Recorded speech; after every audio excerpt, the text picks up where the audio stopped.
Good morning, County Council. I'd like to call to order this meeting of May 28th, 2026. At this time, as you are able, please join us in the singing and standing for O Canada.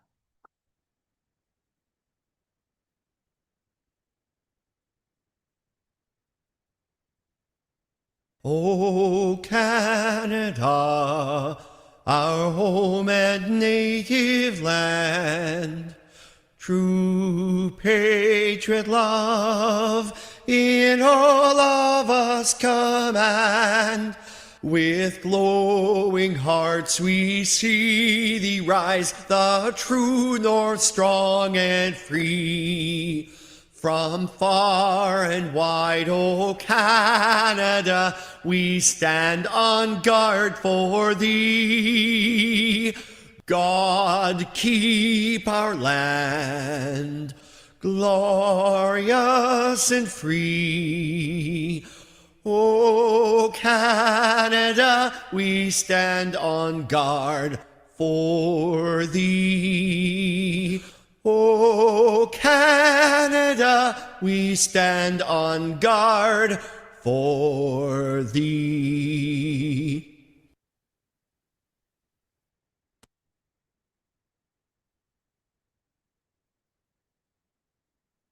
Thank you. Madam Clerk, could you please conduct our roll call?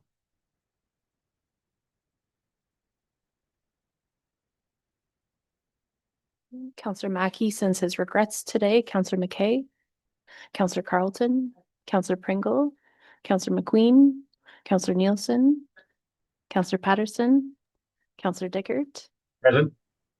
Councillor Kentner, Councillor Keaveney, Councillor Body, Councillor Gregg, Councillor Milne, Councillor Dobreen, Warden Matrosovs, Councillor Borningale, Councillor Eccles, Councillor Hutchinson. We've all members in attendance today with the exception of Councillor Mackey. Thank you. Let us begin by respectfully acknowledging that we are gathering on the traditional territory of the Anishinaabeg Nation, the people of the three fires known as the Ojibwe, Odawa, and Potawatomi nations. And further, we give thanks to the Chippewas of Saugeen and the Chippewas of Nawash, known collectively as the Saugeen Ojibwe Nation, the traditional keepers of these lands and waters since time immemorial. In our south lies the traditional territories of the Six Nations of the Grand River Haudenosaunee. We are dedicated to honoring Indigenous history and culture and committed to moving forward in the spirit of truth, reconciliation, friendship, and collaboration with all First Nations, Métis, and Inuit people.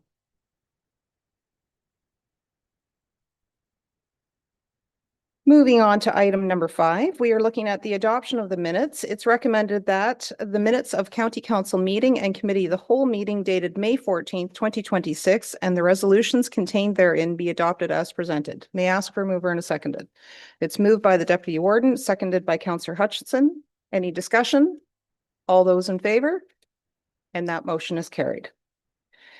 Item 5B, it's recommended that the closed session committee of the whole meeting minutes dated May 14th, 2026 be adopted as provided. May I ask for a motion? Moved by Councillor Dobreen, seconded by Councillor Keaveney. Any discussion? All those in favor? That motion is carried. And next we have, we'll put it on the floor and then ask Director Cornell to come up and speak. It's recommended that the Long-Term Care Committee of Management meeting minutes dated May 19th, 2026 be adopted as presented, and that the following resolutions contained therein be endorsed. That the LTCRCM 1026 report regarding a long-term care director update be received for information, and that report LTCRCM 1126 regarding the long-term care operational report dated February 15th to April 14th be received for information. May I ask for a mover? It's moved by Councillor Patterson, seconded by Councillor Carlton. It's now on the floor for discussion, so I'll look to good morning, Director Cornell. Thank you, Warden Matrosovs, and through you, good morning, County Council. I'm pleased to provide a brief update from the Long-Term Care Committee of Management meeting held on May 19th. As the warden has indicated, the committee received both the director's update and the operational report for information, reflecting steady progress across all 3 Grey County long-term care homes. Overall, the report highlighted continued alignment with ministry direction, strong operational performance, and a steady focus on quality improvement and resident-centered care. From a system and funding perspective, there were a number of ministry updates, including changes to level of care funding and the consolidation of several staffing programs into core envelopes in an effort to streamline some of the reporting, which was a delegation that we made to AMO last year. So it's great to see that happening. We also received confirmation of additional one-time funding to support capital, infection prevention and control, and technology, along with targeted funding to strengthen our behavioral support program at Grey Gables. On the clinical and quality side, we continue to advance innovation and partnerships.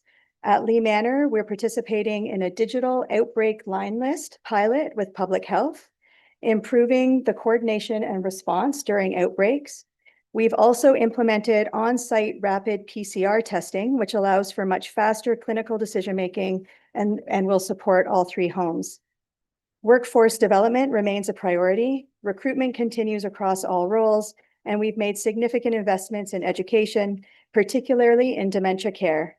More than 250 members of Lee Manor participated in improving dementia care training this spring, strengthening our shared approach to person-centered care across the organization. I also want to highlight the continued progress of the Rockwood Terrace redevelopment. Construction is now over 60% complete, with an anticipated occupancy in early 2027 and move-in planning actively underway. Operational readiness work, which includes staffing and equipment planning, is progressing well. The reports also included inspection and compliance updates where findings were identified, action plans have been implemented, and staff education completed. And this reflects our ongoing commitment to continuous improvement and accountability. And that's coming up. Importantly, occupancy across the homes remains strong, and resident, family, and team engagement continues to be a significant strength. Most importantly, the report includes many examples of meaningful programming and color it your way moments and stories that bring connection, joy, and purpose into the daily lives of the people living, working, and visiting in our homes. That is my report, and I'm happy to take any questions. Thank you, Director Cornell. I'll look around the room to see if we have any questions. It was a very detailed report, and thank you, and it allows us to catch up as we read through the minutes for those who can't attend. So I'm seeing no questions come forward. I'll call the question then. All those in favor? And that is carried. Thank you very much. We do not have any closed meeting matters to attend to in council here, nor reports, so that allows us to move on to the bylaws. It's recommended that bylaws 5282-26 and 5283-26 be introduced and taken as read a first, second, and third time, finally passed, signed by the warden and the clerk, sealed with the seal of the corporation, and engrossed into the bylaw book. The first one, 5282-26, is a bylaw to adopt the amendment number 29 of the County of Grey official plan affecting lands described as Plan 813, Block 68, Geographic Township of Glenig, now in the municipality of West Grey. The second is 5283-26, which is a bylaw to confirm the proceedings of council. May I ask for a mover and a seconder? Got it moved by Councillor Nielsen. Seconded by Councillor Gregg. Any discussion? All those in favor? And that motion is carried.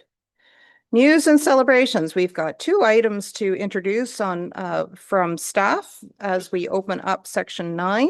And the first, I would like to actually call upon Director McEachran to introduce Mr. White, who has been the GIS intern and who will then provide us with an overview.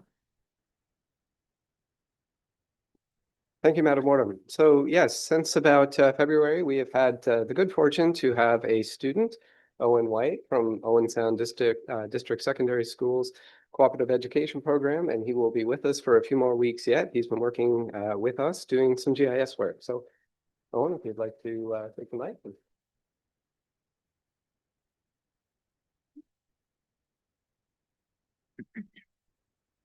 Hello, everyone. My name is Owen White.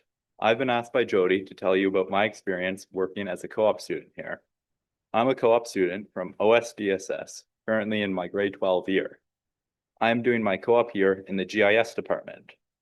GIS is the process of creating and analyzing digital maps to provide insights or show information to understand complex data in a geographic context. I'm usually helping out the other GIS workers when I can with their projects, or I'm using the resources provided to further my skills. An example of a project that I have completed during my co-op time here would be when I created a new map using existing information to show all the properties owned by Grey County. Another project I did was when I mapped out all Heritage Ontario plaques in Grey County and added them into a presentation. This project helped me understand some of the history in Grey County, and both these projects, as well as many others like them, taught me a lot about how working in this role would be. It also gave me experience working in an office environment in general. This co-op has taught me a lot, and I will appreciate the next month out that I will be spending working here until the school year is over. Thank you for your time.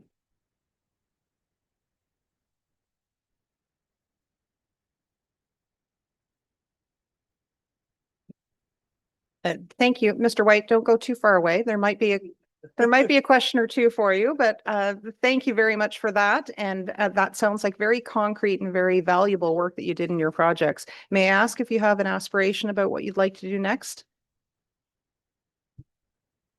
I had plans going into GIS, but I've since been accepted into a college going into engineering.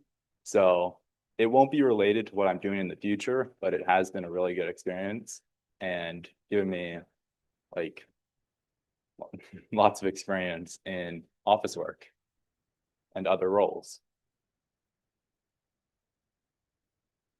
Thank you very much. And that is, that's exciting. And what you've done here has been valuable to our team. We appreciate that effort that you've put forth on behalf of the county. But also that's a very exciting field to go into engineering. So best wishes with that. And let me just open it up to the council in case they have any further questions. Okay. I probably asked the main question that everybody did want to know, what you were going to do next. So thank you very much, Mr. White. We appreciate the time that you spent, and thank you, Director McEachran, to you and your staff for being able to provide the guidance in this co-op term. Thank you.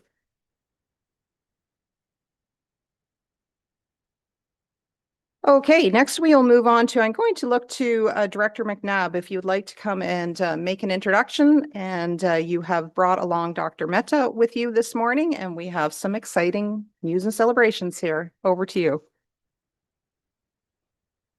Good morning, Warden and County Council. Very pleased to be here today to honor Grey County paramedics in a couple of prestigious awards. With me is Dr. Sunil Mehta, who's our local medical director, and Evan Cranbrink is one of our paramedics being recognized today. Also being recognized with Mark Urquhart and Jeff Thomas, who are able to be here.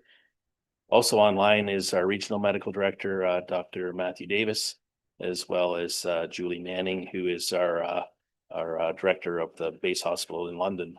That's where they're coming from today.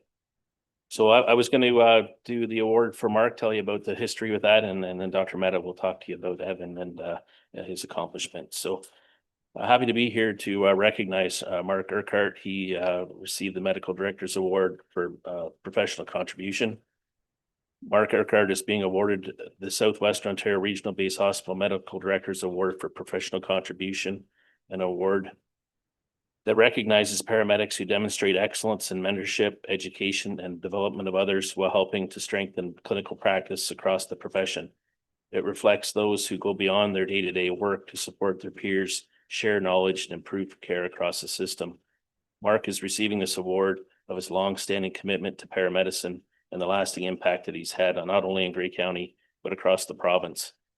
Mark has dedicated more than 42 years to the profession, beginning as a frontline paramedic in Brockville and advancing to leadership roles focused on quality assurance, training, and health and safety.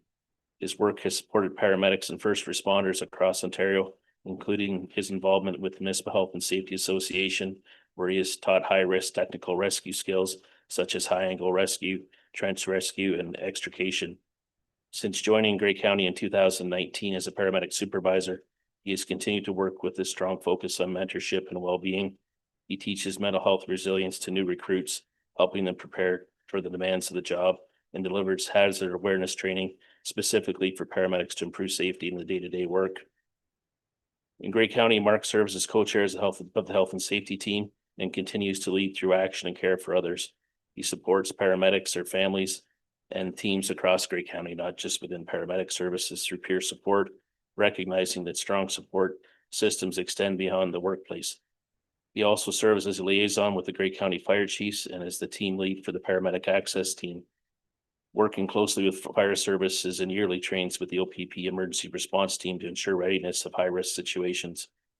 Through his steady leadership, he creates an environment where people feel safe, supported, and respected, and his dedication to mentorship, education, safety, and well-being of others is exactly what this award is meant to recognize. So we really do appreciate Mark and all his contributions here in the county.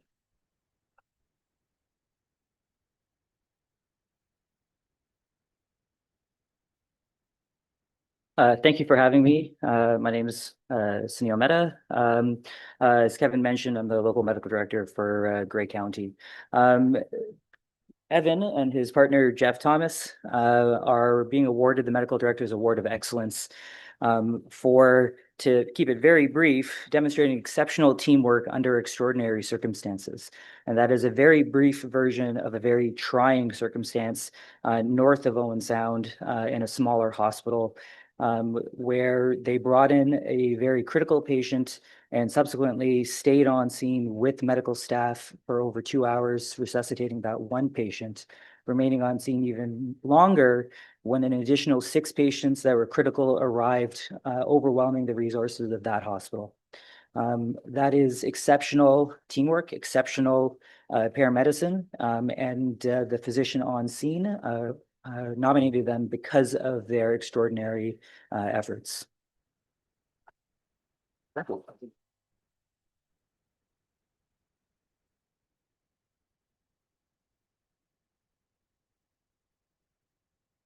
Thank you very much. That is indeed very inspiring to hear the kind of work and commitment that comes in those hours of crisis. So on that, we'd like to do a photo and a congratulatory hand over the certificate.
Okay, so with that, we'll open it up to council members if they have news and celebrations to share from their lower tier municipalities or elsewhere. We'll begin with Councillor Carleton. Thank you, Warden, and good morning, County Council. So Georgian Bluffs as the amalgamated townships is now celebrating our 25th anniversary. This is going to happen June 6th at Shallow Lake Arena. We are having a barbecue sponsored by Hutton Land and Shore that'll kick off at 6 o'clock with the beef coming from a local beef farmer. Ice cream will be coming from Elsie's Diner for dessert. There will be speeches from dignitaries at 7 p.m. And we're asking the community to submit favorite photos, whether old and new, of living in Georgian Bluffs. And those will be on the website and the Facebook page. And photos will be presented at the barbecue and online.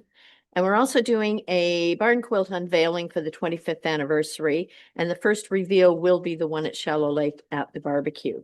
So anyone can volunteer to paint a barn quilt with their community group or go on our website for more information. And at the Fall of Darkness, we'll watch a movie that came out the same year as Amalgamation in 2001. And we're not telling anybody yet what that movie is going to be. And for more information, you can go to georgianbluffs.ca/25. So we look forward to a fun evening. Thank you.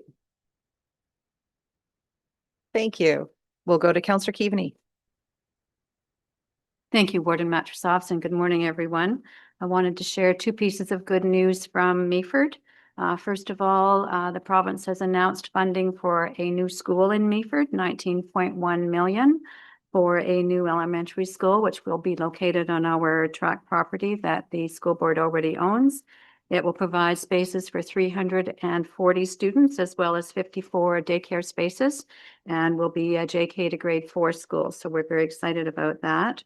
And also, we're going to be having early discussions about an OPP station in Meaford, and it will be modeled after the one in Markdale, another $20 million project to house 18 to 24 OPP officers in Meaford, to be located right on Highway 26 coming into Meaford from the east. So we're excited about both of those projects. Thank you. Thank you very much. We'll go to Councillor Bordenio. Thank you, Madam Warden. Good morning, County Council. Tonight kicks off the 5th Annual Blue Mountain Film Festival at the Blue Mountain Resort. We have some great industry professionals coming up. They look for location scouting as well as featuring films and panels. And the closing night film on Saturday is You Had to Be There, which is the Godspell SCTV, how they got their start. So it's a very Canadian-based film, and that should be very exciting. So that runs tonight through Sunday. Thank you. And looking around the room, we'll go to Councillor Nielsen. Thank you very much, Warden Matrosov. I just wanted to share with County Council that the Hanley Institute, which is our local youth center in Flusherton, will be having, kind of spawning off your arts theme there, Councillor Borneo. They're doing their showcase of Alice in Wonderland. So the children are part of the theater club as part of the Hanley Institute that meets on Thursday nights. They'll be doing a production on Friday night, Saturday night, and Sunday afternoon. And I've heard that the Sunday afternoon sold out and the Saturday night is sold out. So there's a few tickets left for Friday night, which is very exciting to see other people coming out to support the kids. Excellent. And looking around, anything further? Not seeing any further hands. Excellent. Thanks, Sue. So with that, I'll look for a motion to adjourn. I've got it moved by, sorry. So many hands came up at once there. We're going to have it moved by Councillor Pringle on this side and seconded by Councillor Gregg on this side. Any discussion? All those in favor? And that motion is carried. It's like everybody's eager to carry on. Okay. We'll take a moment to switch over to Committee of the Whole.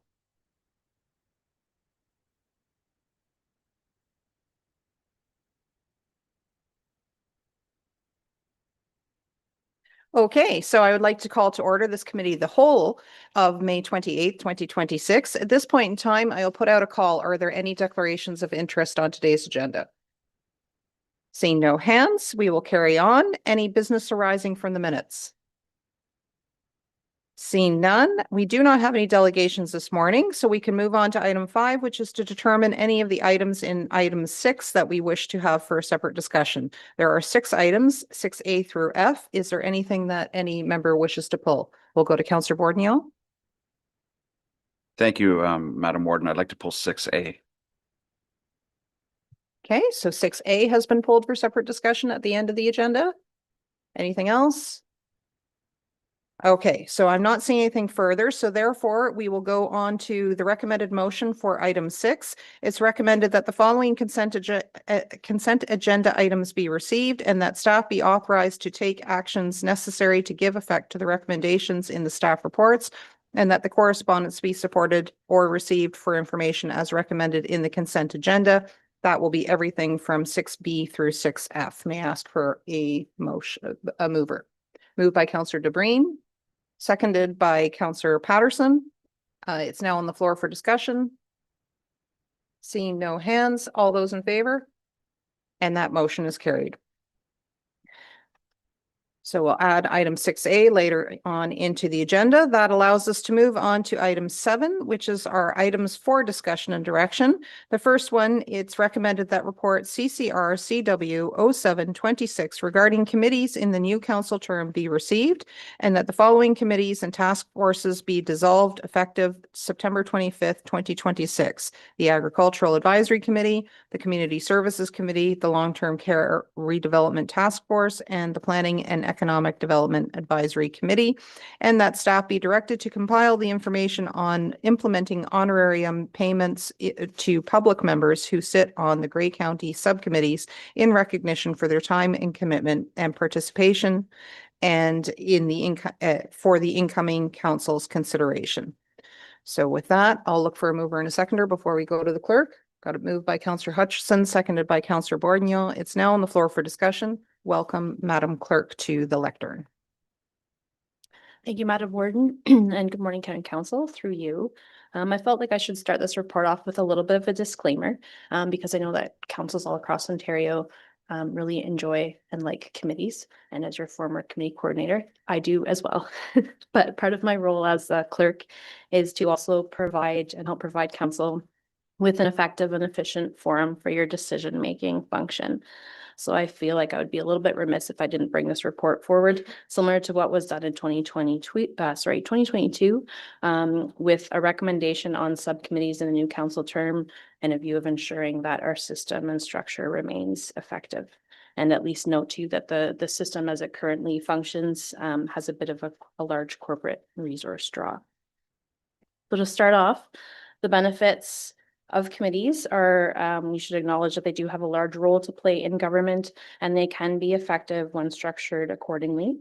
They do provide a focused and dedicated space to hold discussions on like issues and receive feedback on initiatives, especially county-led initiatives. They can also be a way to engage with the public and the community. And at Grey County, we do have a number of public members who sit on our a few different committees and who dedicate their personal time and their volunteer time to attend and participate in those committees, and their knowledge and their passion does not go unnoticed in this space. Committees and task forces also can tend to have a more informal feel, which can be appealing to those who aren't used to a more formal council or meeting structure.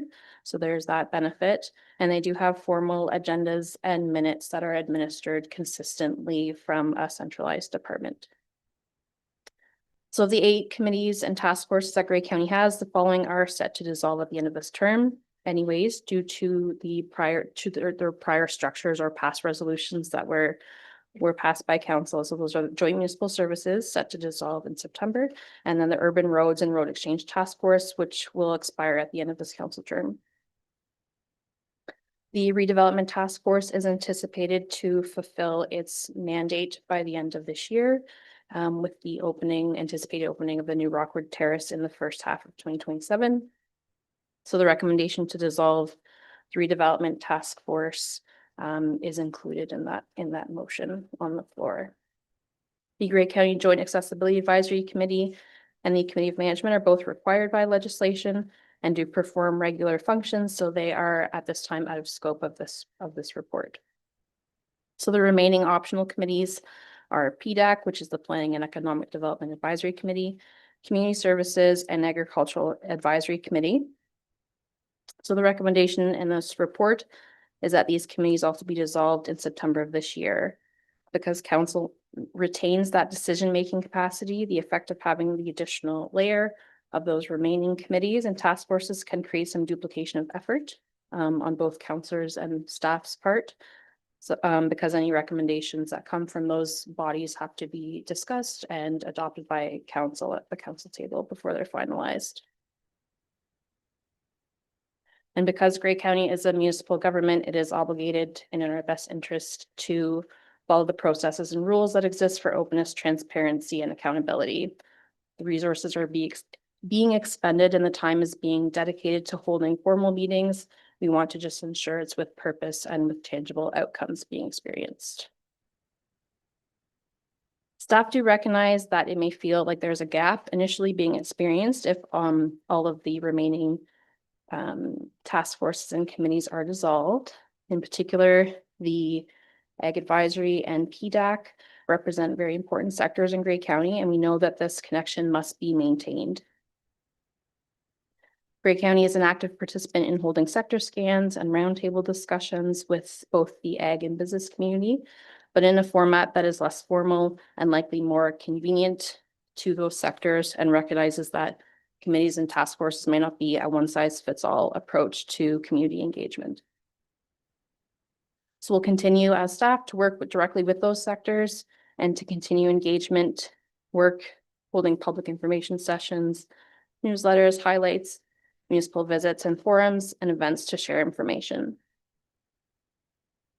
There's also an opportunity to facilitate further information sharing to all of council through delegations from organizations like Grey Ag Services.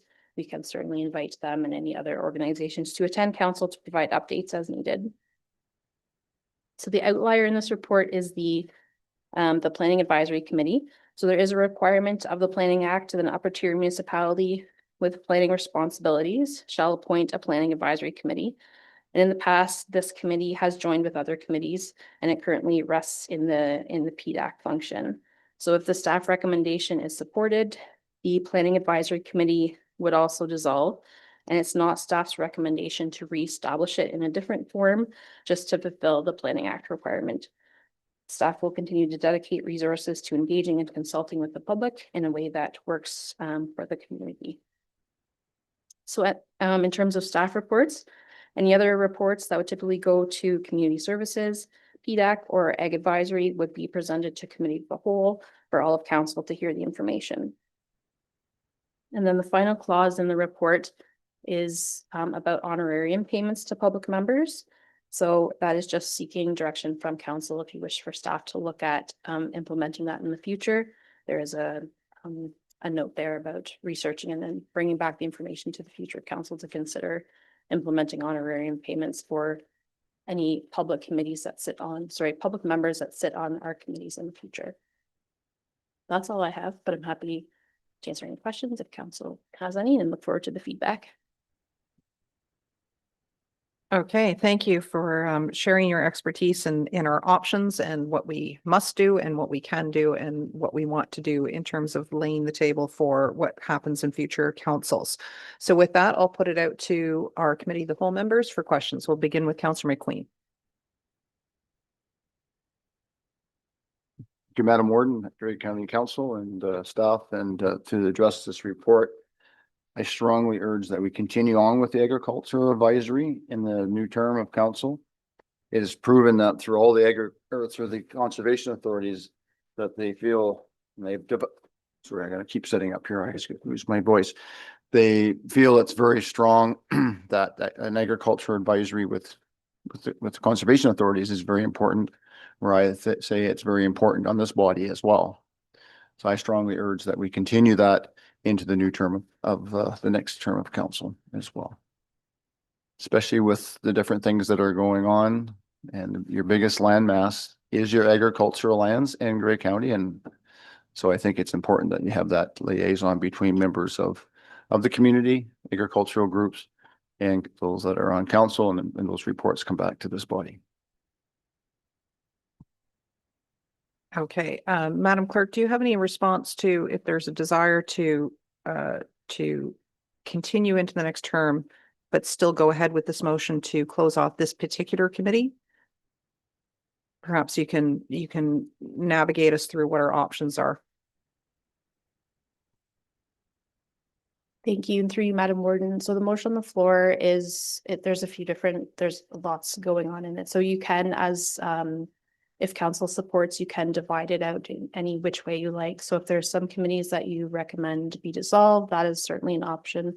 If there's ones that you'd like to keep, we'll just be sure to separate those out so that it's not voting on the whole thing when your wish might look a little different than how it's presented. So you can strike, you can add in, you can amend as you would any other motion.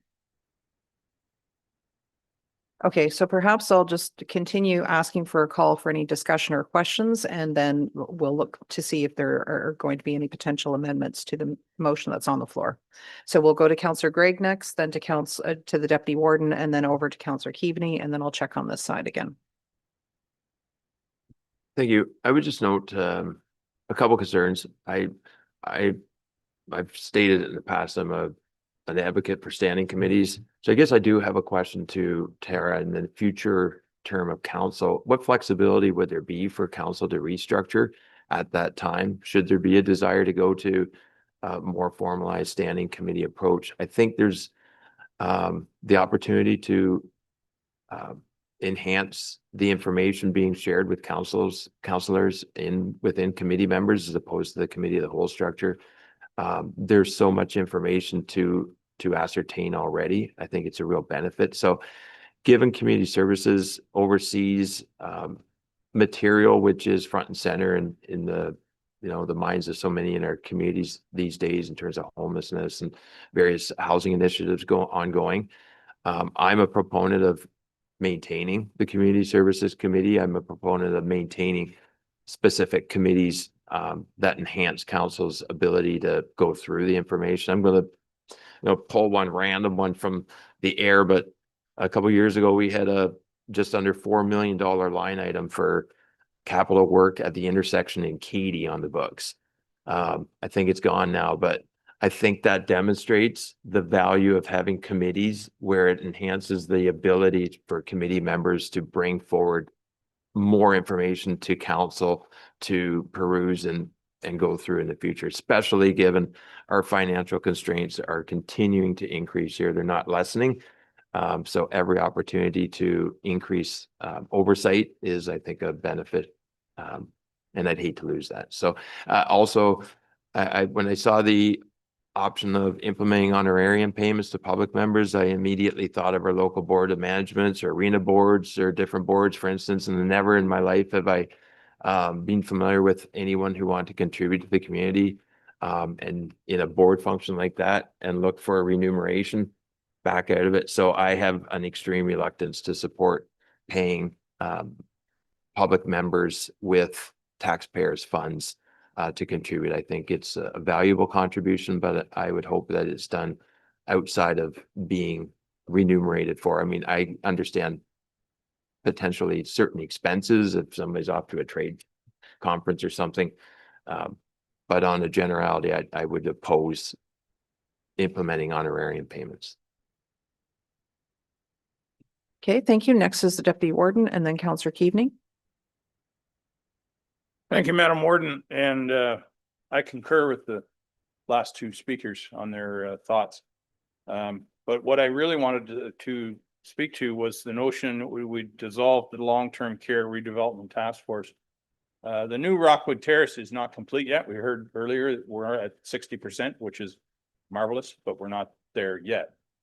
So I think there might be some role for that redevelopment committee yet. I would hope there is, and I would like to see that project through. I have to admit I'm on that committee and I take a great deal of interest in that. And I feel like there would be a role for that committee, as I say, to finish out the project.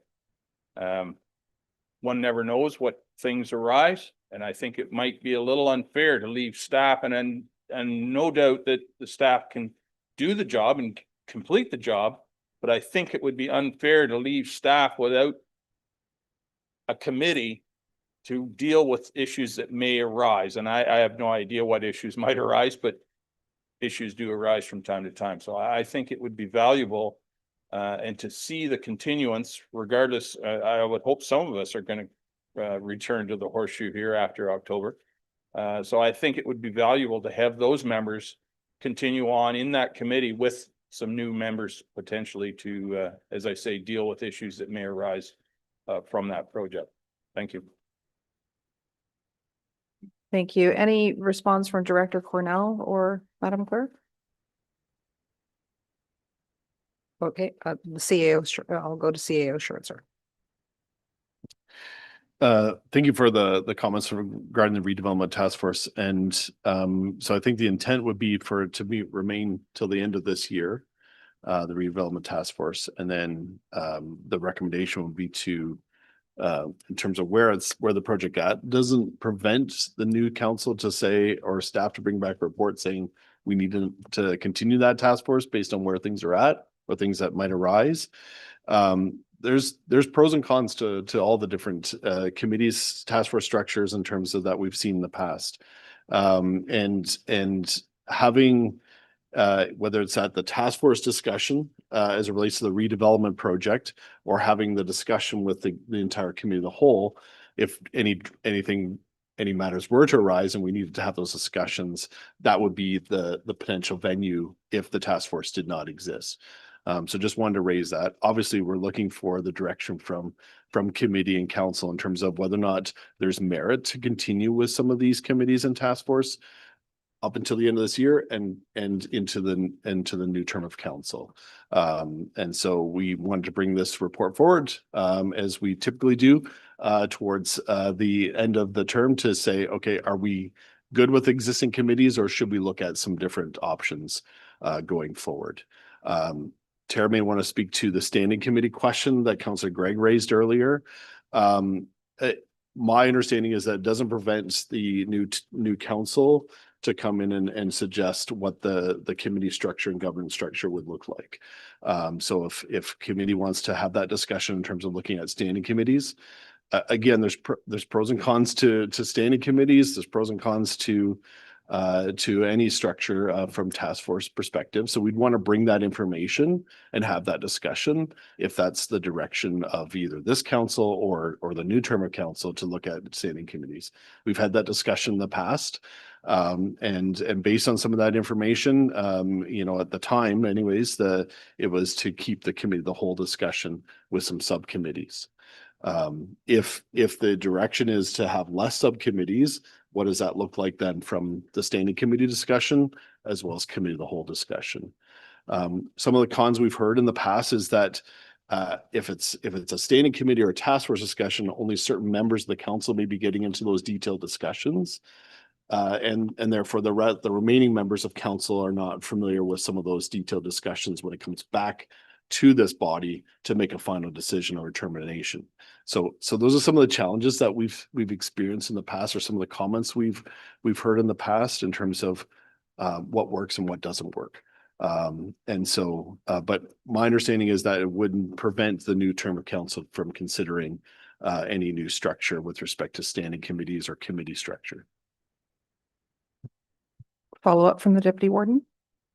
Just real quickly, and I appreciate your thoughts, Randy, but I guess my concern, and I don't want to stray too far off of the motion that's on the floor, but if we as a group don't trust the members that we elect to put onto various task force or committees, and we're just going to bring it back here and rehash it anyway, what's the point of any committee? We either do the committee or the task force or whatever you want to call it, or the standing committee for that matter, and we trust our colleagues to get into those details at a level that maybe the rest of us don't have time or don't have the interest to get into. We either trust those decisions made by those groups and the recommendations, or we don't. And I've had a long-standing issue here that we send a committee off to do their work, they come back with really good recommendations, and then we just throw it out the window. What was the point? What was the time wasted to do those deliberations? So we're either going to do the committees and trust their judgment or not. Anyway, I'd rather have the committees and allow the members to get into those kind of details and level of minutia to make sure that the issues are properly debated and deliberated on, and or not. So anyway, thank you, Madam Warden. Okay, thank you. We'll go to the clerk and then over to Councillor Keaveney. Thank you, Madam Warden. And just going back to Councillor Gregg's comment on the standing committees and options for future structure changes. So what we have tried to do in the past is early on in the term, because when a new council comes in, they're getting going, they're becoming familiar with governance as a whole, and by the time they're feeling comfortable and feeling like they can make a change, it's kind of too late for some of those things, so they get pushed off to a future term. So what we've tried to start doing is bring a report forward on everything that has to do with governance essentially, and highlight those things early for council so that they can start thinking about what they like, what feels right, what they could change, so that it can be brought forward anytime as a notice of motion, asking staff to come forward with a report on structure changes or term of warden and all those kinds of things that just come up every term. So we're trying to front end that a little bit. So definitely flexibility at any time in the future. Okay, thank you. We'll go to Councillor Keaveney next. Thank you, Madam Warden, and I want to start by saying that I agree with Deputy Warden Milne. I think the work of committees is very, very important. And I wanted to speak to the Joint Municipal Services, as perhaps Councillor Body will, as well as Chair, thinking of the work that has been done in healthcare, doctor recruitment by that committee, and thinking of Deputy CAO Lobley and the great effort that he has put into working with Lindsay Johnson at the OHT, and that would not have happened were it not for this committee, and that work is certainly not nearly completed at this point in time, but I know he's been a great resource and a great support for Lindsay, and I certainly want to see that piece continue. But as chair of PDAC, I must speak to that committee, and we just met, as everyone knows, yesterday, and the enthusiasm that comes out of that group is absolutely incredible. It is so motivating and so inspiring. And I'm grateful to Savannah and her team for all of their efforts. And I think that committee is just dynamite, and everybody really, really enjoys being part of it. So I do have a question in relation to that, because now that MOUs are signed with each lower tier, and the working group I know is accomplishing great things, would that allow for communication back to council that would more or less equal the reporting that comes to PDAC? Because I would personally really hate to see PDAC dissolved, because it just is such an inspiring committee. So I'll leave it at that. Thank you. Okay, so I'll look to either Director Myers or the clerk if there's a response to that. And the PDAC committee also includes the public members that also come forward and sit on that, as well as the representation from the lower tiers. So perhaps you can clarify what would happen if this were here or not here. Thank you. Director Myers. Thank you for the question, and through you, Warden.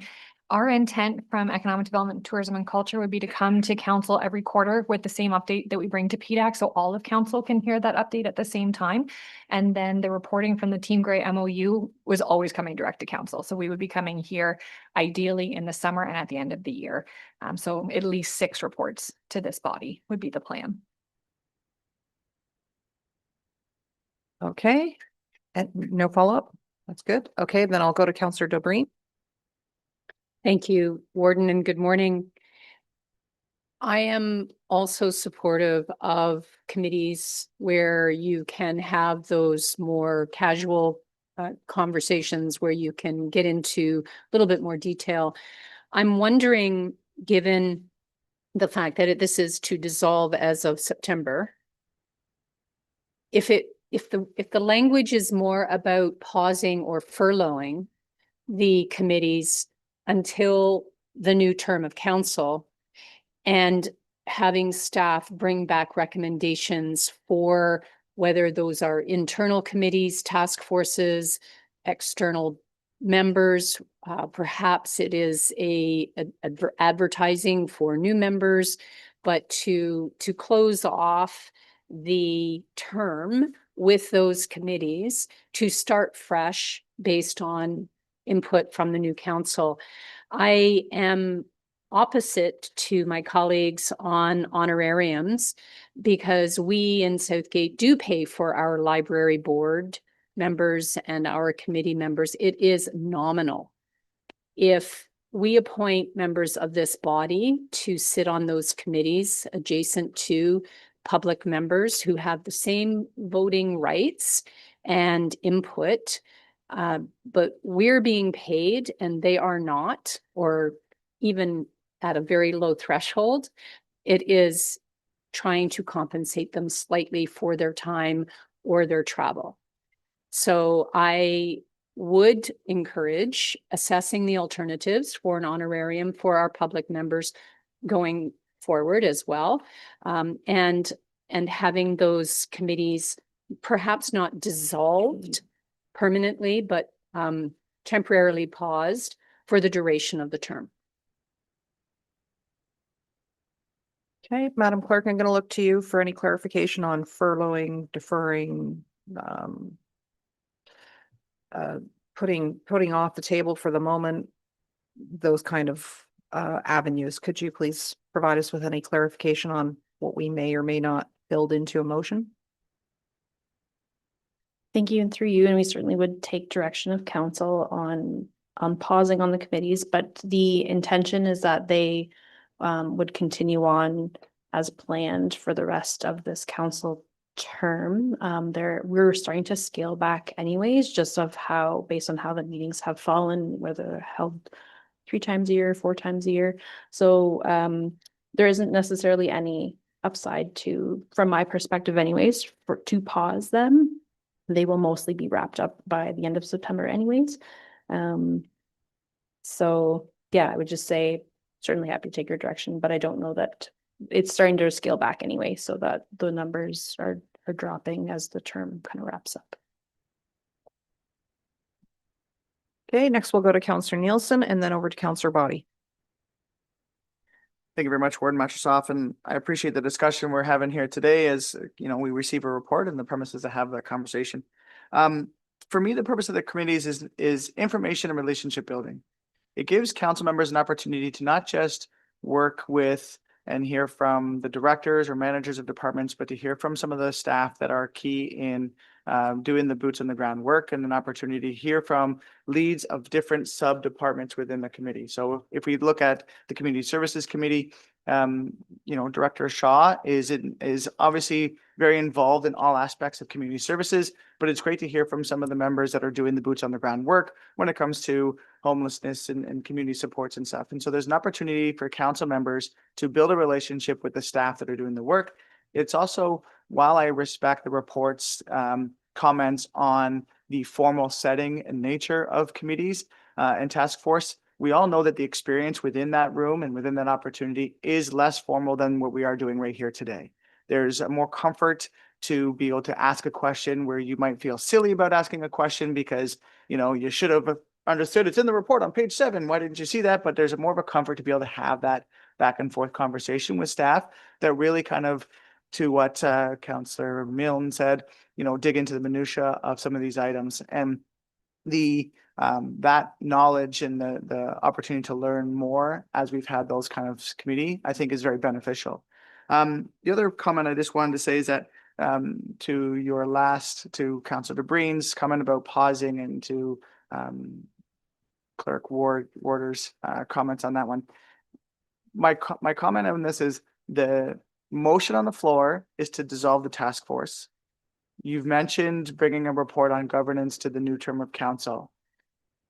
We saw, I think it was a 50%, almost 30 dead even turnover of county council at the start of this term. I'm just wondering how the report would move forward, showcasing the committees and structures that existed previously, as in this term of council, with that knowledge to the new term, so that the new term understands what's been done in the past and not just trying to assume there's enough members here that remember what worked, what didn't, and kind of that in the governance.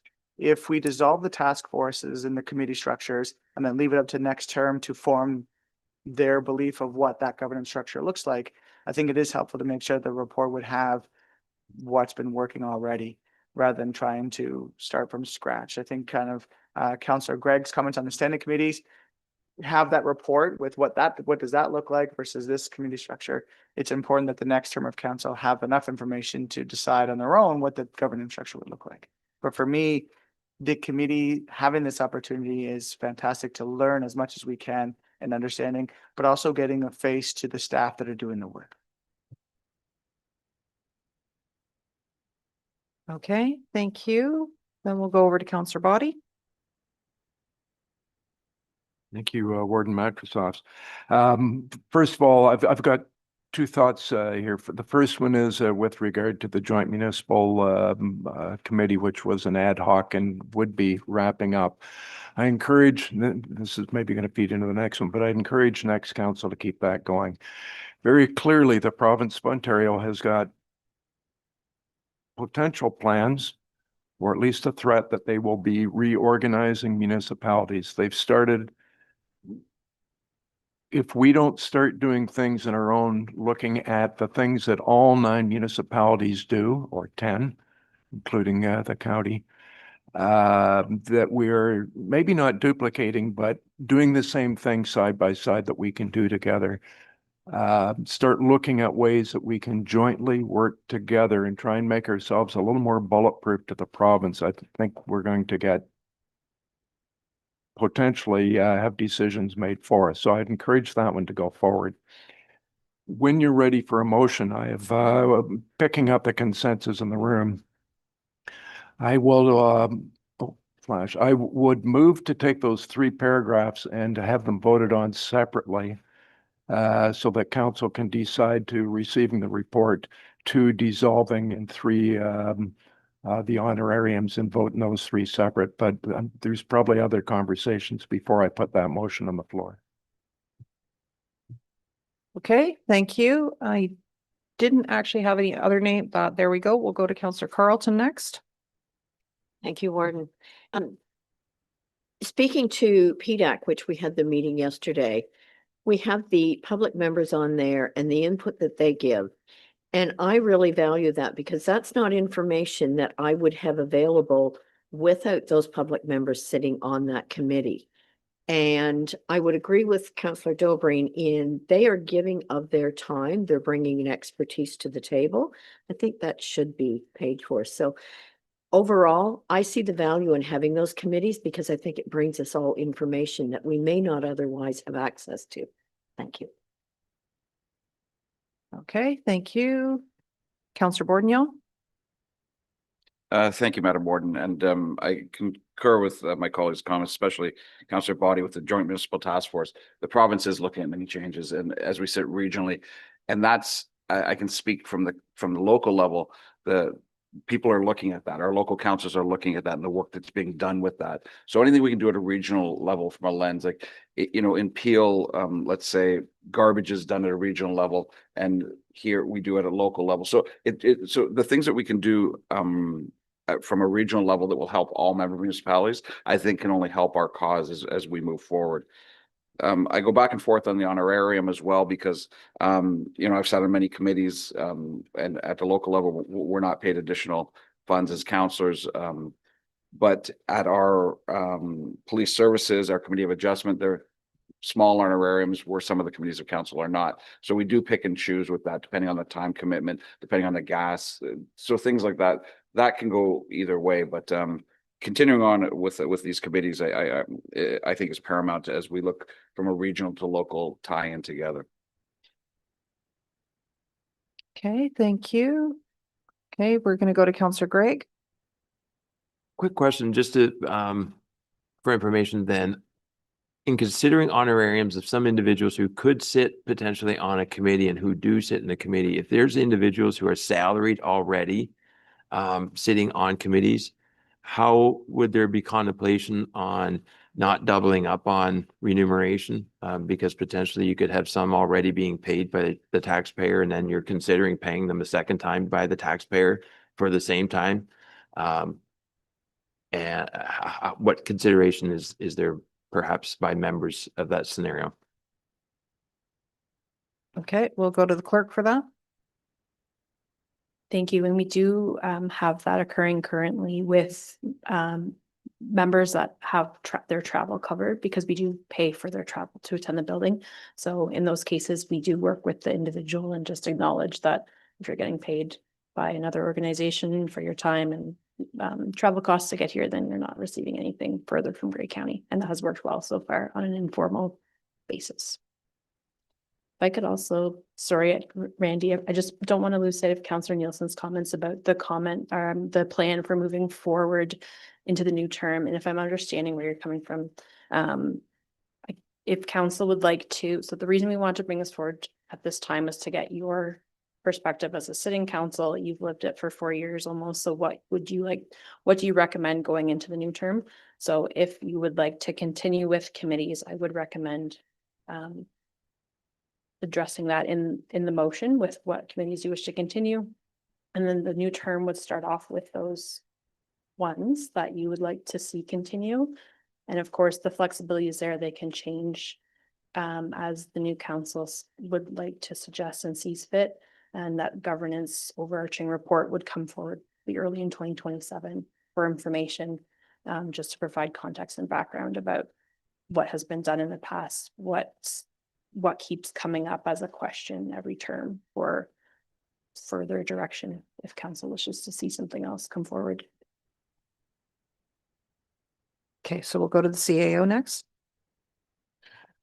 Through you, Warden, further to Councillor Gregg's question with respect to the salary piece, I think that's the intent of the motion regarding that, is that staff would do some research, compile that information, bring that report back to new term of council. Some of those considerations, as you've highlighted, plus potentially others, will be part of that information package for council to consider whether or not to pay an honorarium, not to pay an honorarium.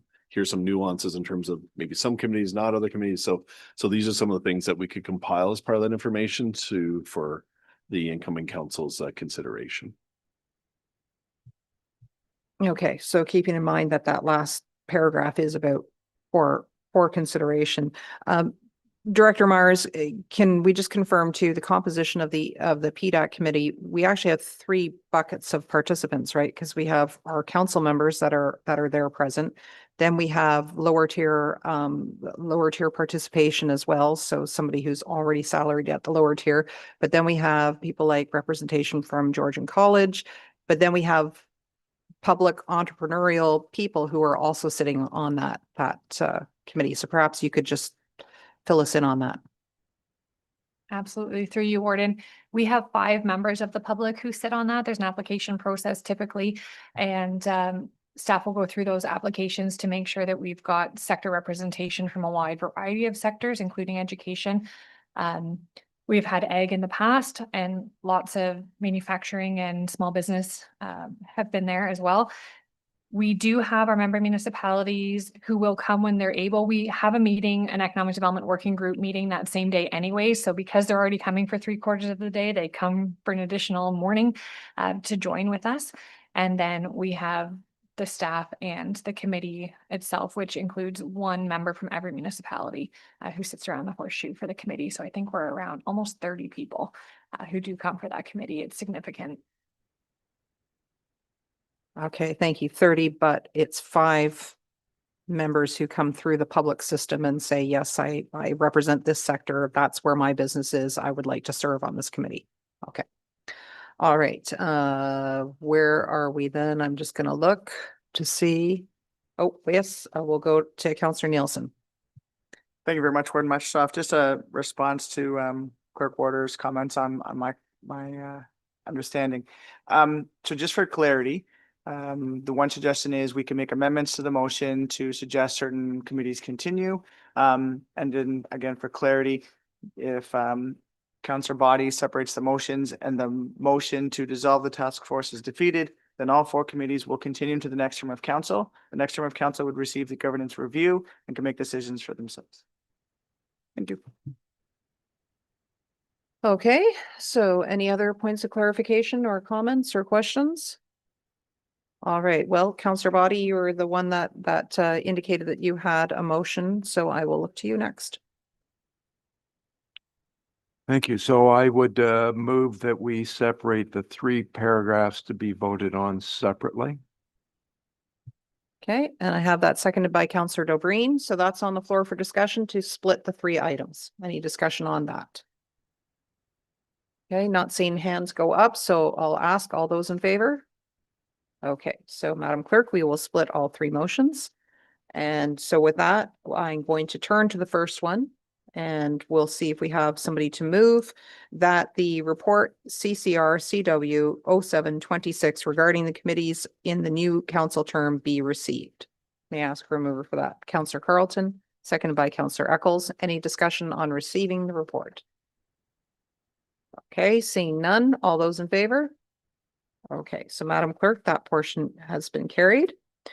So the next part that is recommended is that the following committees and task forces be dissolved effective September 25th, 2026.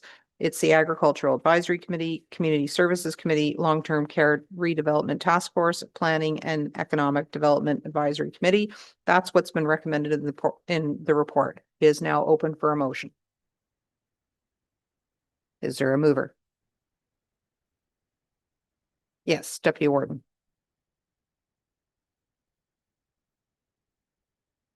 Seconded by Councillor Dobrini. Okay, so this is now on the floor for discussion. Any further discussion on this portion of the motion? Seeing none. Okay, so then I'm going to call the vote on that then. All those in favor of the motion that was moved and seconded. Okay, and all those against. Okay, so Madam Clerk, that motion is defeated.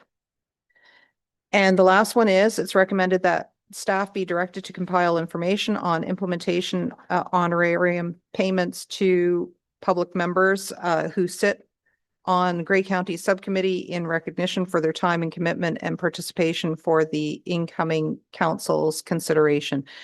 Madam Clerk, I'm just going to stop us in the middle of the process. The fact that we split the motion, usually it's the same mover and seconder that we had originally put on the floor.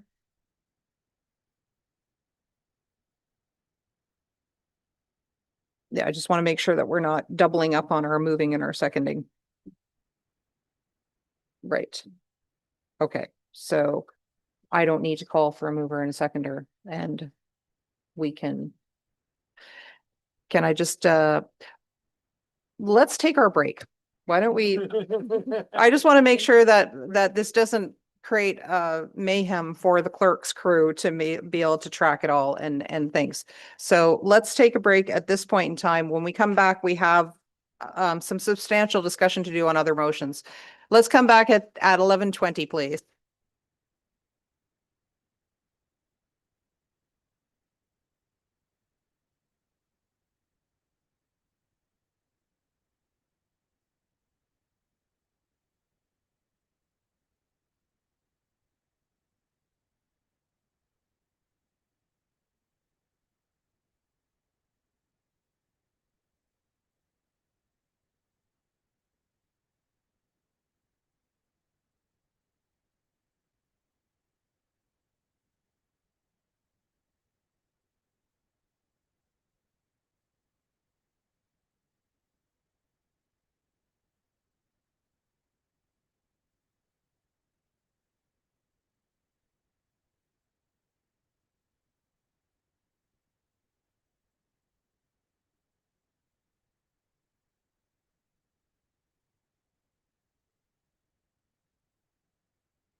If I could just please ask our committee, of the whole members to start coming back to their chairs. Thank you.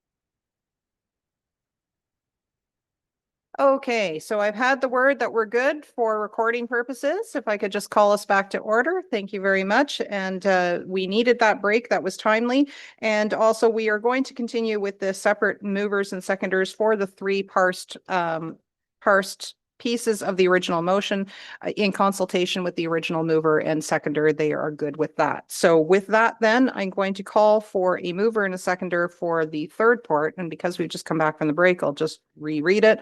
That staff be directed to compile information on implementing honorarium payments on to public members who sit on Grey County subcommittees in recognition of their time commitment and participation for the incoming council's consideration. So it's to direct to compile information for the future council's consideration. May I ask for a mover and a seconder? It's moved by Councillor Dobreen, seconded by Councillor Eccles. That's now on the floor for discussion. Seeing no hands, all those in favor? And Madam Clerk, that motion is carried. Okay. Thank you very much for that. So we will move on. I very much appreciate the in-depth discussion that we have, is because people really care about how this county operates. And I think it's all very fruitful information for us to consider, as well as the future council that will be sitting around the horseshoe next. With that, we have item 7B. It's recommended that report CAORCW 1526 regarding the Going Green in Grey review be received for information. I'll look for a mover or, okay, Councillor Eccles. You're moving, okay. And a seconder. Councillor Pringle is seconding. It's now on the floor for discussion. I'll go to Councillor Gregg. Just I'd like to note that this item was pretty much requested from Councillor Mackey back during budget time, and noting that the mover, I think he was of the request for this report, is not present at the meeting today. I move that council postpone the report to be presented at the meeting June 11th, as I think that's most respectful to the member not present today. Okay, I'll ask if there's a seconder. That's being seconded by Councillor Hutchinson. That's now on the floor for discussion to defer until that's our next scheduled meeting, Madam Clerk, June 11th. Okay, I'm not seeing any other hands for discussion. I'll call the vote. All those in favor of deferring to the next meeting? Okay, could you please show your hands emphatically? Okay. Okay, and all those opposed? Okay, so that motion is carried, Madam Clerk. So we will defer that for discussion and receiving of information to our next scheduled meeting. That allows us to go to item 7C. However, given 7C, because we've just had some further information from the Ministry of Transportation, staff are recommending that this item be pulled, because it will be a more fruitful discussion to have this item before us if we have that extra information. So Madam Clerk, that would be then coming on the June 11th? It's June 25th, to be coming on the June 25th to allow staff to update us on the information that has just recently come to our attention from the Ministry of Transportation. So I'll put out if there's any objection to us revisiting this or visiting this on June 25th instead with the extra additional information. Okay, Madam Clerk, I'm seeing no hands go up in objection. So I believe we are clear to move on to item 7D. Which is, it's recommended that report CSRCW 1626 regarding the county's 10-year housing and homelessness plan be received, and that the 10-year housing and homelessness plan be endorsed and sent to the province for review.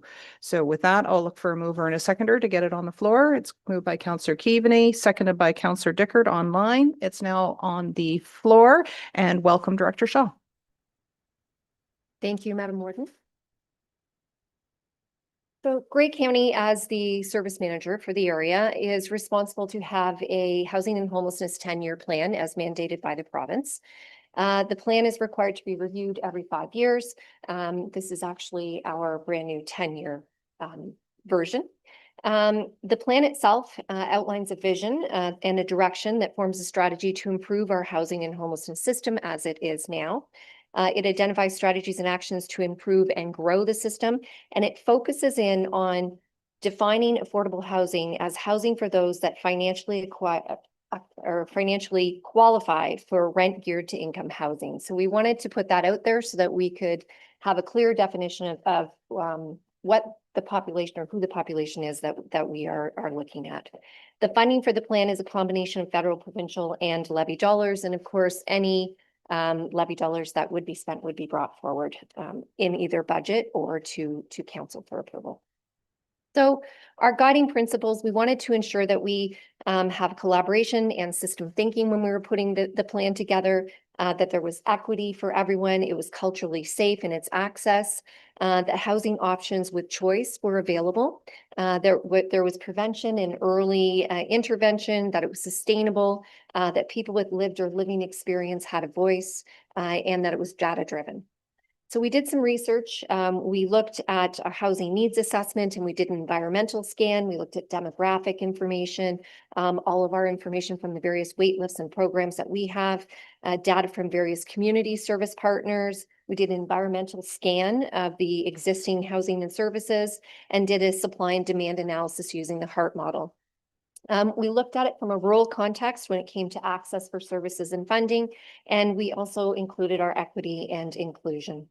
We had service provider focus groups, and I'd like to thank all of our community agencies that took the time to meet with us and discuss where they saw this plan and where it needed to go and how we could improve and also collaborate on services.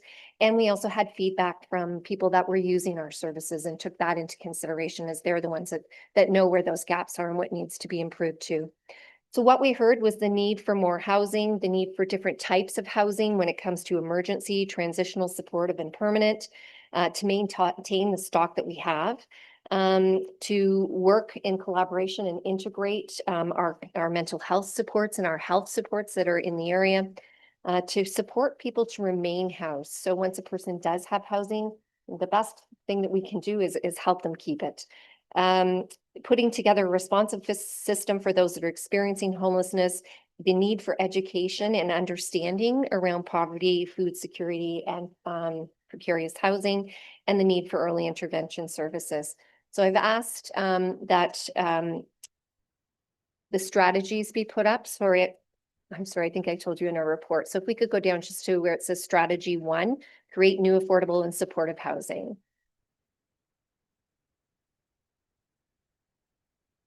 That's it. Thank you.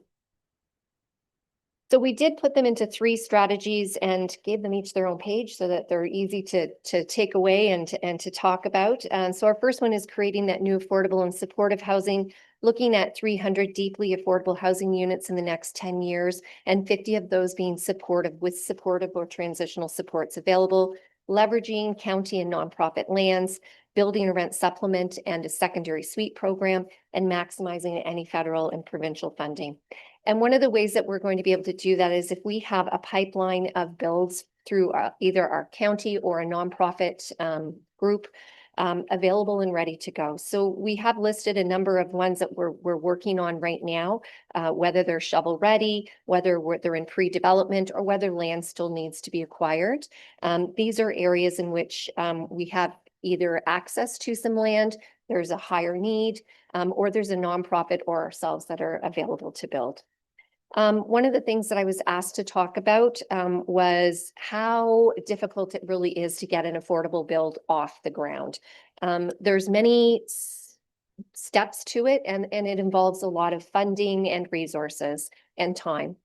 Land, number 1, is finding that land, whether it's our own or purchasing it. The pre-development, so working to get the studies done that might be needed.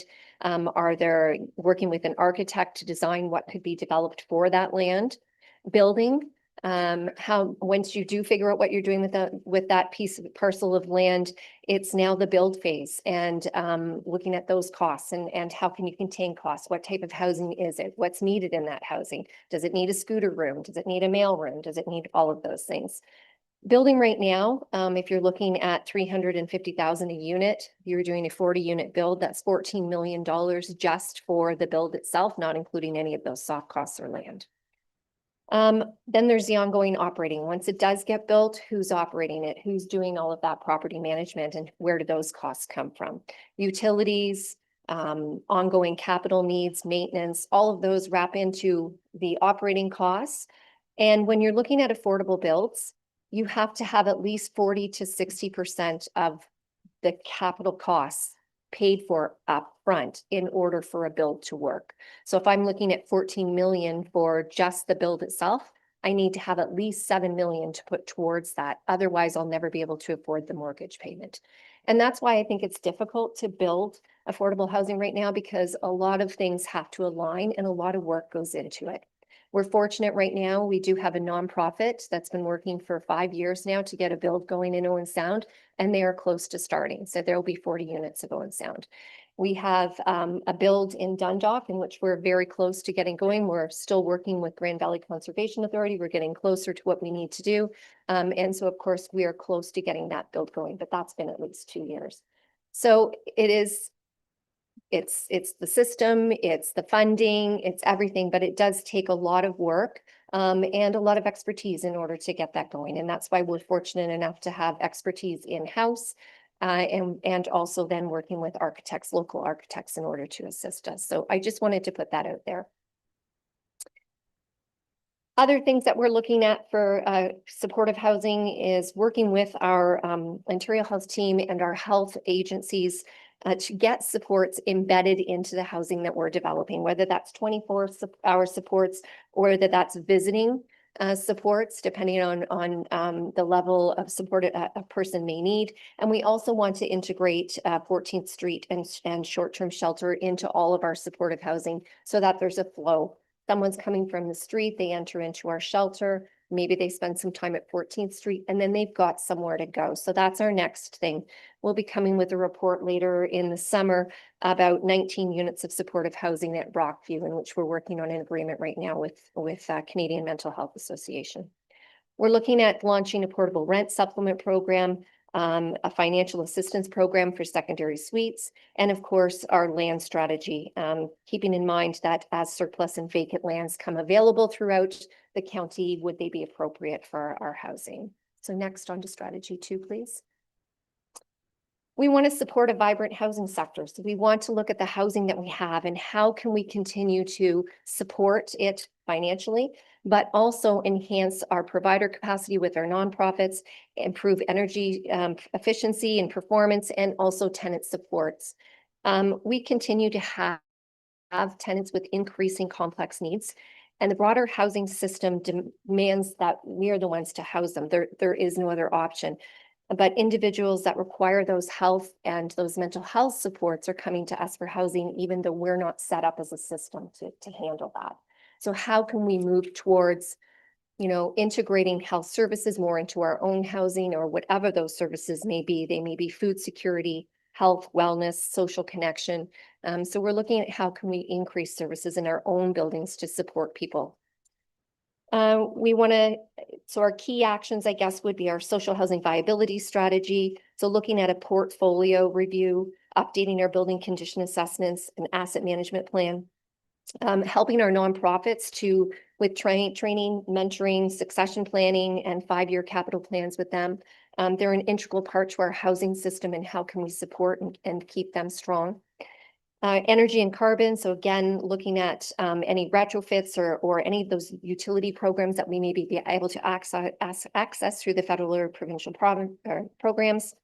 And again, I talked about our on-site supports and how important it is to strengthen the supports in our buildings right now to keep people housed. Strategy 3, please. Strategy 3, we're looking at strengthening our homelessness system to reduce chronic homelessness. We want, our outcome is hopefully a coordinated, data-driven system that prevents homelessness, shortens the episodes of people that are experiencing homelessness, and striving for that functional zero in chronic homelessness. And again, chronic homelessness is someone who is experiencing homelessness for 6 months or more out of a year.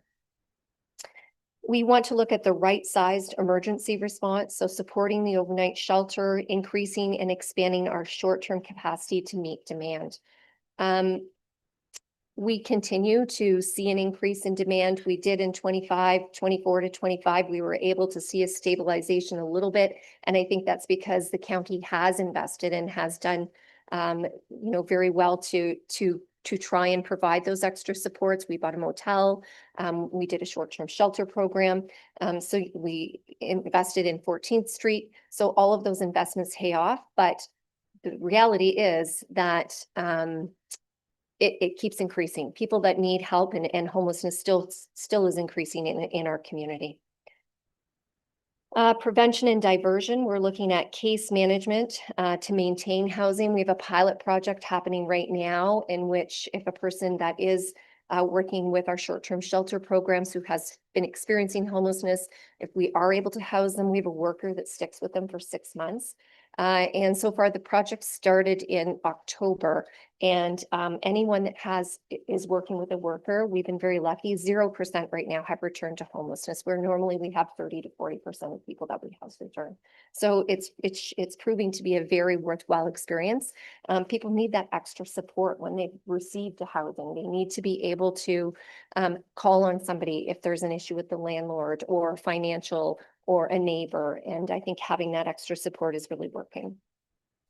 Coordinated access and data, so strengthening our by names list data, expanding access to HIFAS to other agencies, and improving our data quality in public dashboards. It really does help us to see the gaps in service, see where we might need to implement a different service, and also allows us to provide those wraparound services for people. Indigenous-led pathways, we want to support Indigenous outreach and culturally specific supports. And of course, encampment outreach. We want to update our municipal protocols, develop or deliver on-site supports, and track outcomes from the first contact up to housing. One of the things that when we're working with people who are experiencing homelessness, a lot of what the homelessness part of it is only one part as to why a person doesn't have a home. It really is health, a lot of health issues, whether it might be addictions, mental health, lots of other reasons. But we do have a certain percentage of our population that are experiencing homelessness that we are unable to provide services for. They just don't exist. And we work collaboratively with the partners and with the systems that we have right now, but we're really struggling to find that individualized service, 24-hour support service to exist and that someone will accept. So those are our challenges over the next few years. The report also has an implementation roadmap with our launch and our early wins, scaling up and integrating what we're going to do. And then, of course, the last few years would be finishing up on what we want. We want to achieve. We will have another report, obviously, annually coming to you. But as we implement all of these things that are in this plan, council will be kept up to date. And I'm happy to answer any questions. Thank you. Lots of thought going into that and what the direction may be for the next 10 years. So thank you very much for providing that to us in the council package and also your presentation this morning. So I will look around the room and Madam Clerk, if you could change my screen so I can keep an eye on online. We'll begin with Councillor Nielsen. Thank you very much, Warden Matusoff. I don't actually have a question. I just wanted to commend and compliment staff on the work that goes into this. Councillor Boddy said it at probably a year and a half, maybe 2 years ago.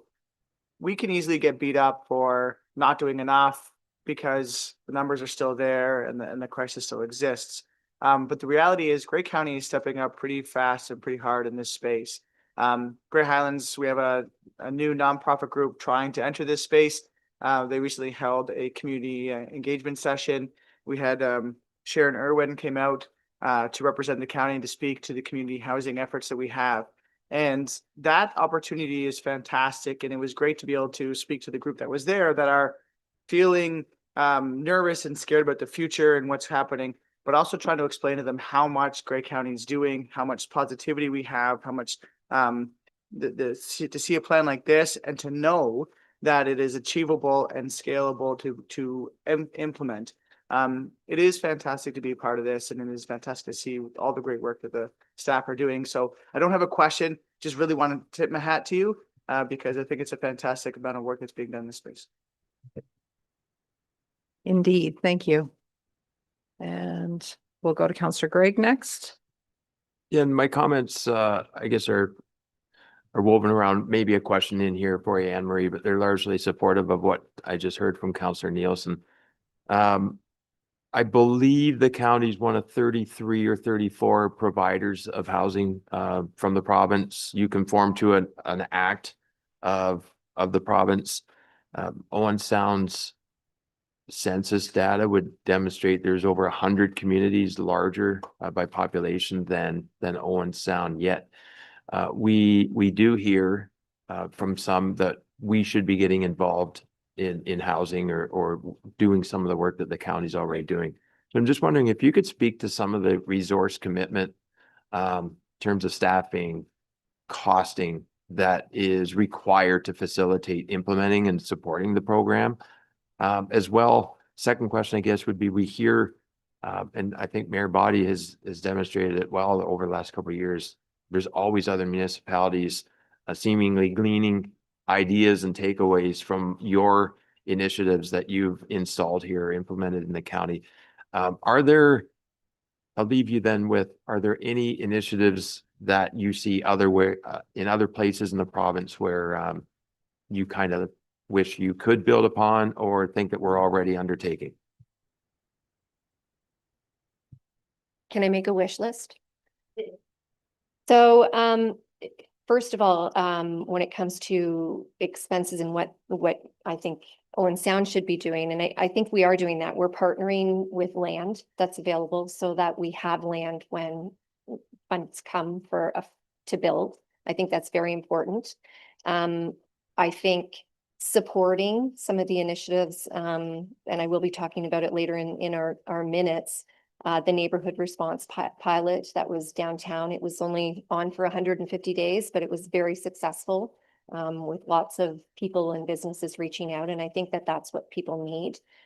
People see someone in their community that's struggling with addictions or struggling with mental health, and they're out in the open and they're public.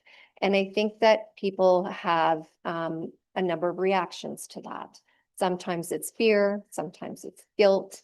I think that there's a lot to be said that housing and homelessness is not going to cure that.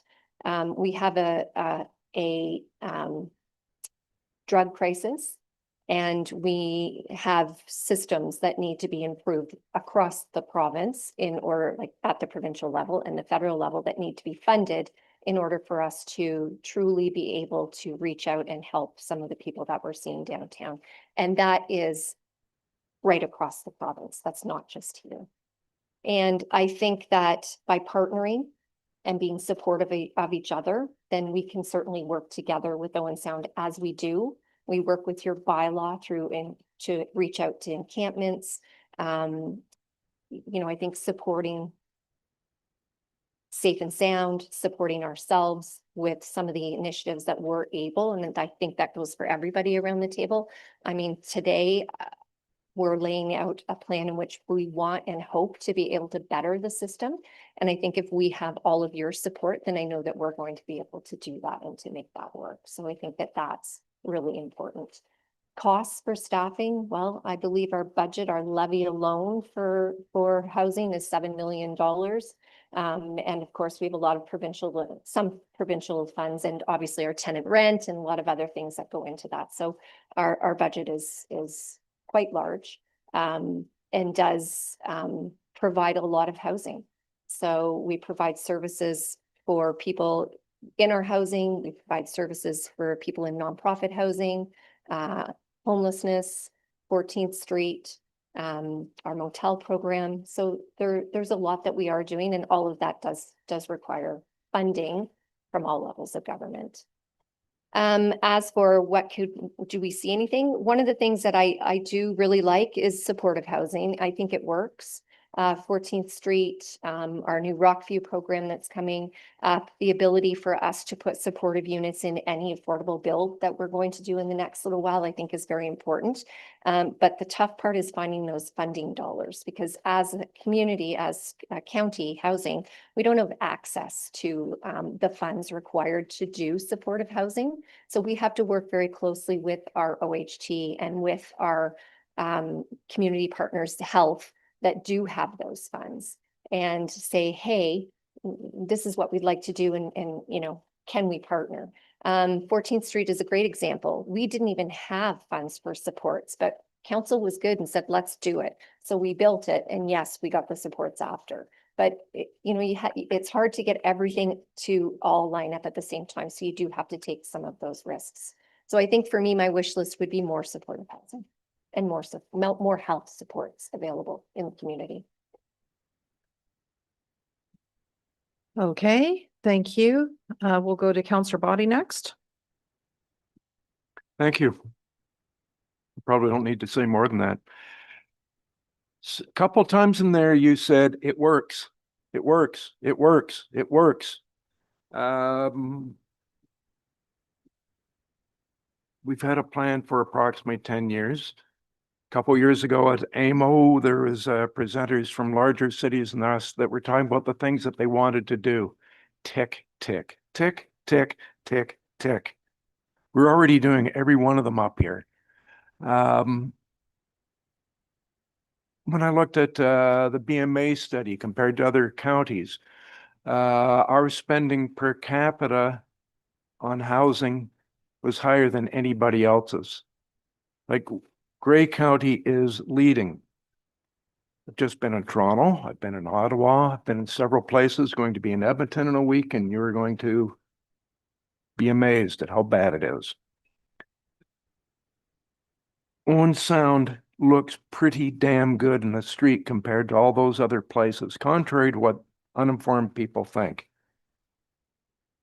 I hope everyone that has sent me an email calling me lazy and useless and saying, do something, is paying attention today. Grey County's been doing it for 10 years. Look at this plan. It's a really good plan. For my own personal reasons, I apologize to my councillors around me for delaying time, and to the clerks, I'm going to ask for a recorded vote. So each of our names is going to show up supporting this. Thank you. Okay, thank you. Any other? Yes, Councillor Dobreen. Thank you, Warden, and thank you again. I have to echo what has already been said around the table. When I sit at the AMO table, when I have that privilege and we're speaking at the county caucus, and I won't speak for Councillor Nielsen, but when he's sitting at the AMO table and the Roma table, when we're having our updates, there are people across Ontario at those tables, the Eastern Wardens Caucus, the Western Wardens Caucus, various other counties. And to Councillor Body's point, they're looking to Grey County. What's Grey County doing? And they're really, truly interested in mirroring some of those initiatives. So kudos to staff. And yeah, we are leading the way. Thank you. We'll go to Councillor McQueen. Yes, and a great report. Just I heard on the radio on the way up here this morning that in the attainable or affordable housing, in the sense of those trying to buy a first home, the HST PST holiday is helping a lot of buyers now. It said the provincial government has committed, the federal government hasn't signed the paperwork yet for their portion of the HST, but I know just in speaking with our developer in Markdale, sales greatly picked up, and they're a $500,000 home starting. So I think the holiday in HST is under $1 million home. To think you have to pay $1 million to buy a home in today's day, but to save up to over $100,000 is a game changer. So on that aspect too, that is helping, and I know it has, I think, till next September, I think is the time, whether they extend that, but they were just saying that that has started the uptake.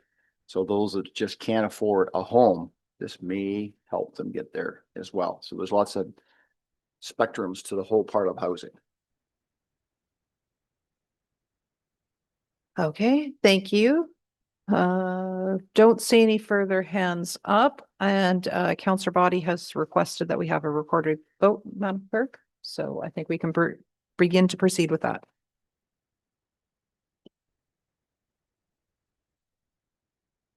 Councillor Mackey is absent today. Councillor McKay. Right. In favor, Councillor Carlton. In favor, Councillor Pringle. In favor, Councillor McQueen. In favor, Councillor Nielsen. In favor, Councillor Patterson. In favor, Councillor Dickert. In favor. In favor, Councillor Kentner. In favor, Councillor Keaveney. In favor, Councillor Body. In favor, Councillor Gregg. In favor, Councillor Milne. In favor, Councillor DeBreen. In favor, Warden Matrosovs. In favor, Councillor Bordignon. In favor, Councillor Eccles. In favor, Councillor Hutchinson. In favor is carried 92 to 4 with an absence. Thank you.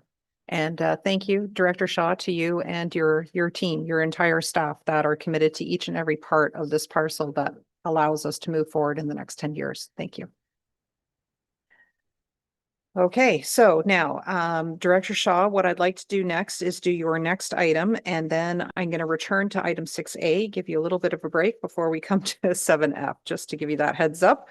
But with that, we are looking now for item 7E, and it's recommended that the Community Services Committee minutes dated May 12th, 2026 be adopted as presented, and that it includes the following resolutions that have been published in our agenda that you see. There are 5 different resolutions attached to it. May I ask for a mover and a seconder? We've got it moved by Councillor Nielsen, seconded by Councillor Dobreen. It's now on the floor for discussion. So I will look to Director Shaw to introduce these minutes. Thank you. Thank you, Madam Warden. So the Community Services Committee met on May 12th. We had a delegation from Annette Pedler, the Executive Director of Safe and Sound. Annette presented about the neighborhood response pilot and an updated on the shelter. The neighborhood response pilot was for 150 days. They received 100 direct calls and other third-party referrals. 211 and Owen Sound Police also provided calls to them. And they also did interactions other than that. So they provided 1,639 interactions with people requiring services, whether that was a referral, whether it was a referral to the overnight drop-in center or Safe and Sound, or OSHARE. So Annette and her team have put together a report that I believe will be available on their website at some point, and I will also see that it will get attached to our minutes. Annette then also reviewed the overnight drop-in space and the numbers for this year, which of course have increased over last year. She then spoke to plans on moving forward with the plan of opening an emergency shelter in Owen Sound. She reported that they had secured $500,000 in grant funding to purchase the building, and that renovations were underway, and that hopefully there would be complete by this November for the next winter season. We had a report on the homelessness prevention program. So this is our funding that we received from the province, and this was from April of 25 until March of 26. You're in review. Josh Gibson addressed the committee. He noted that our sustainable housing benefit, we had an increase in need for that this year. It is it's last month's rent, it's rental arrears, and supporting utility arrears. So we are seeing an increase in people that are housed in our community that are struggling to remain housed. So that was one of the areas in which we did see an increase. Our short-term shelter program provided over 16,000 nights of shelter to 396 individuals. 58 of those individuals were 16 years and younger. So again, supporting our singles and our families. We also support 70 residents in domicile hostels. So the domicile hostels provide that 27 supports for people, whether it's through medication, daily living, and we are seeing those costs increase. So we are projecting that as this is the third consecutive year in a row without any funding increase from the province, that we may be looking at a deficit for the 2026-27 funding year. We have not had our HPP funding confirmed yet for this year. We did get a conditional amount and it was the same as the last 3 years. So with the increase in need, the increase in costs, we will be coming back to in August with another report letting the Community Services Committee know where we're at for the year. Ontario Works, Melissa McCullough, our Ontario Works manager, she provided an update on some statistics for Ontario Works and discussed some of our eligibility for verification process in which we do. So that would be sometimes we are looking at funds that need to be returned to us, and also went through our discretionary benefits and what they can assist. In 2025 at this time, we had 1,359 households we were assisting, and now this year it's up slightly. We have 1,373 households that staff are assisting. That equates to 1,624 adults, 45 dependent adults, and 1,001 children. So are accessing services through Ontario Works. We also had an update to our early learning and childcare service plan. We had enlisted Beam Group to provide a program review on our special needs programming. And we came back with recommendations. There were 8 recommendations through this service plan, and just a plan in order for us to implement those throughout the year. And again, we'll be reporting back as to our progress on that. I'd be happy to answer any questions. Okay, thank you. I'll open it up to committee of the whole members. Okay, I'm not seeing any hands go up nor online, so it looks like we're ready to call the question. All those in favor? And that motion is carried. Thank you. So with that, let's return over to the one item that was pulled from the consent agenda. It's item 6A. It's recommended that the correspondence received from Paul Wilson regarding speeding on Gray Road 13 and Heathcote be received for information. May I ask if there's a mover and seconder for that? Moved by Councillor Bourdignon, seconded by Councillor McQueen. So it's now on the floor for discussion, and Councillor Bourdignon, I'll look to you because you had pulled that item. Thank you, Madam Warden, and good morning again, County Council. I would just ask, refer this to Director Hoy for his staff to address the resident concerns and a report back to Council for the feasibility of any of the requests.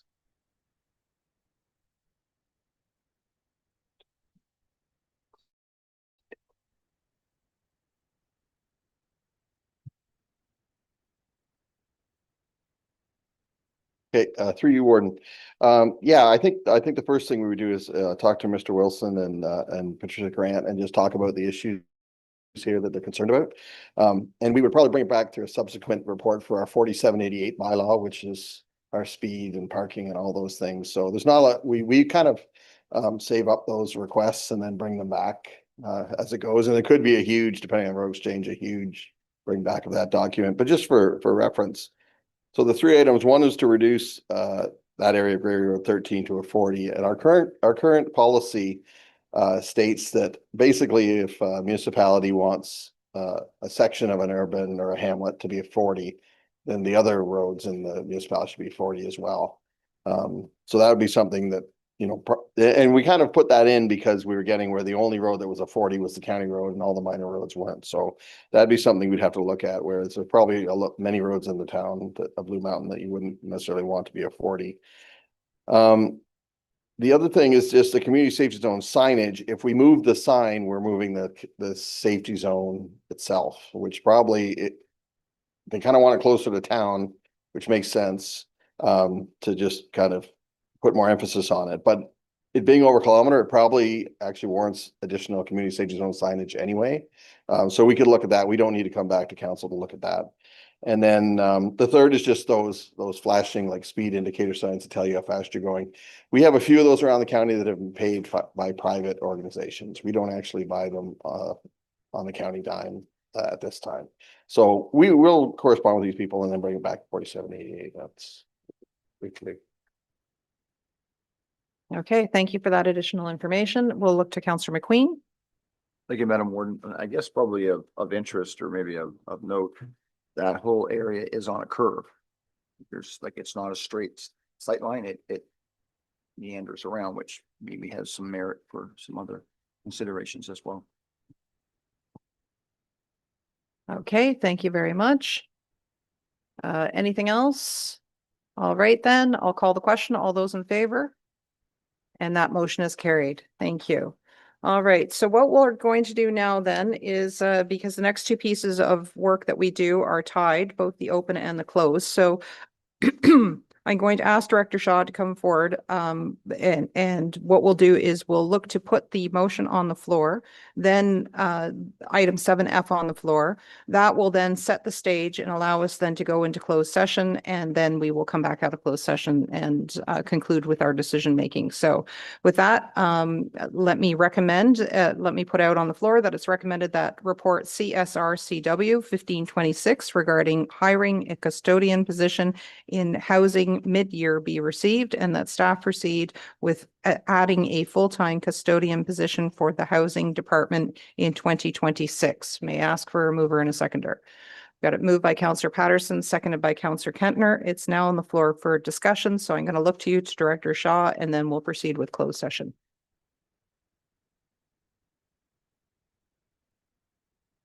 So would you like me to go through this first, sorry? Open introduction? Sure, certainly. So we do require an additional full-time custodian position. Our housing custodians are available for a wide range of maintenance, cleaning, inspection, and security related duties.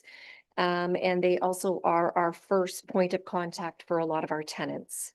They must be able to interact effectively and respectfully with individuals from diverse socioeconomic and cultural and ethnic backgrounds.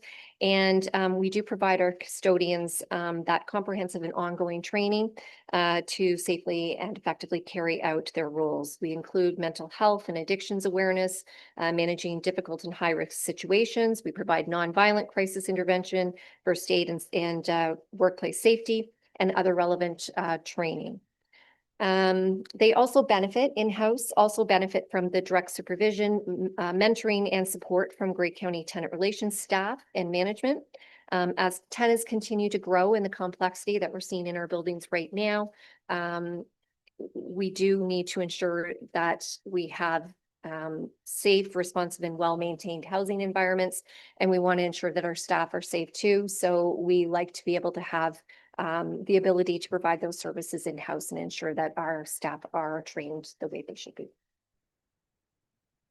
So we are looking for a full-time custodian. We do have some funds available in this year's budget due to some other projects. It would cost us a shortfall of $4,000 for this year for the custodian. And then of course we would have a few items we would need to, which we could absorb in our existing budget of $2,500 for some tools.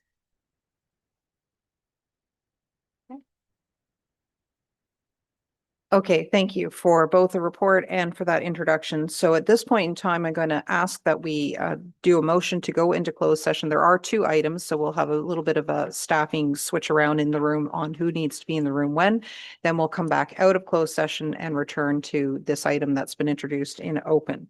So with that, it's recommended that the committee of the whole does now go into closed session pursuant to Section 239(2) of the Municipal Act 2001 as amended to discuss number one, a trade secret, scientific, technical, commercial, or financial information that belongs to the municipality or local board and has a monetary value or potential monetary value. And this is with regards to community services.